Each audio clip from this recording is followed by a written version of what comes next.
Her name appeared on my phone 2 weeks before my wedding. A name I buried. A voice I promised myself I would never hear again.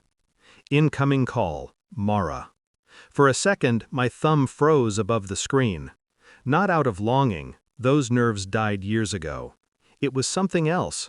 Recognition, memory, a quiet, familiar venom stirring in my blood. I let it ring. 8 slow seconds, each one tugging at a place inside me I thought I'd cauterized. Then the ringing stopped. A message followed.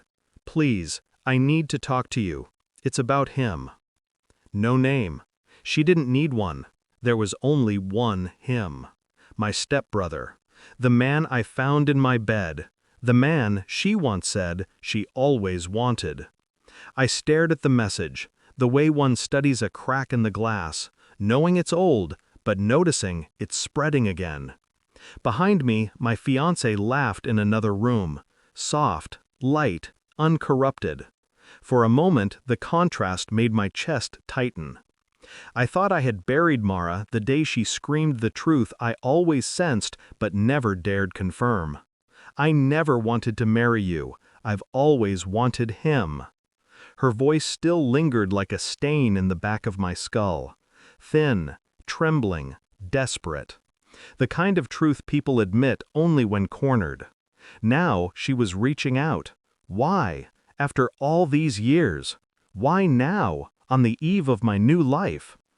The answer settled into me like cold water spreading under a locked door. She wasn't calling because she missed me. She wasn't calling because she cared. She was calling because something had gone terribly wrong, and she thought I was still the man who would save her. She was wrong. I remember the night everything collapsed. It started with a smell, his cologne, faint, out of place, lingering in the hallway of my home. I walked into the bedroom and found my wife and my stepbrother tangled in the bedsheets I had washed that morning. Her wedding ring glinted mockingly on the nightstand. He didn't even look ashamed. He smiled, as if he finally got what he always felt he deserved. She cried, but not out of guilt, not out of fear, out of freedom. I never wanted to marry you, she sobbed into her hands. I've always wanted him. The words sliced clean, no drama, just truth, raw, ugly, final. I walked out without a single accusation, no shouting, no questions. Silent clarity was the only dignity I had left. Within a week, I disappeared. New city, new job, new name on the mailbox, new life forming quietly from the bones of the old one. What I didn't expect was how quickly everything with them crumbled after I left. Rumors trickled back to me through mutual acquaintances. Arguments, financial stress, suspicion, jealousy. But I didn't bother confirming any of it. They made their choice, I made mine. And now, after 6 years of silence, Mara was calling again. I didn't respond, not immediately. Instead, I observed. Old instincts returned, the quiet calculation, the stillness beneath the surface. I checked her profile, private, but her photo was missing something, or rather, someone. I checked his profile next, gone entirely. Interesting. I scrolled through old contacts, unused numbers, business pages. A fragment here, a breadcrumb there. Then a headline. Small, local, easily missed. Man injured in bar altercation, condition critical. A name. His. My stepbrother had been in the hospital for weeks, recovery uncertain. So that was it. She lost him, or feared she was losing him. And now she wanted what? Closure? Comfort? Or worse, absolution. I let the possibilities simmer, each one painting a different shade of desperation. That night she called again. I answered this time. Her voice cracked instantly.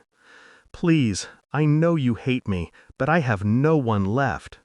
Silence stretched between us, measured, controlled. Finally, I spoke. "What do you want, Mara?" A soft sob. "I need to see you." I didn't say yes, I didn't say no. I just let her panic fill the space. We met in a cafe the next day. She looked smaller, thinner, as if the years had hollowed her out from the inside. When her eyes met mine, something broke in her expression. The realization that I wasn't the same man she destroyed. "I'm sorry," she whispered. "I know that doesn't matter now." I said nothing. She pushed a folder toward me. Inside, hospital forms, debt notices, discharge summaries. His life unraveling in ink and paper. "He left me," she said, "even before the accident. He said I ruined everything." Her voice trembled. "He said he never loved me the way he loved. She couldn't finish. I could. Himself. She flinched. I closed the folder calmly. "I didn't come here to help you," I said. My tone didn't rise. It didn't need to. Her face drained. You're getting married?" "Yes." "Is she better than me?" Her voice cracked. "Everyone."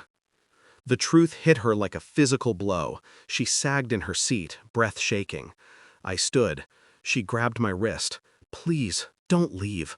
I can fix this. I can be better. I don't want to lose you too." Her grip tightened, knuckles white. The same desperation she once weaponized now turned inward, devouring her. I leaned down, my voice a quiet blade.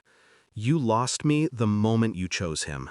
Today is just the day you finally understand what that means." Her hand slipped away. I walked toward the door. She whispered behind me, "Do you hate me?" I paused at the threshold. "No," I said. "Hate requires emotion. You don't get that from me anymore." And I left her there. The woman who once shattered me, now breaking alone. Outside, the air felt clearer, sharper, like I'd stepped out of a cage I once mistook for home. My phone buzzed, a message from my fiancé. "Dinner tonight? I miss you." I exhaled, a quiet, steady breath. Mara wasn't a ghost anymore, just a chapter. One I finally closed without rage, without regret, without looking back. As I walked away from the cafe, a single thought settled into me with cold certainty. Some people break you, others rebuild you. But only one truth matters in the end. You decide who you become after the ruin.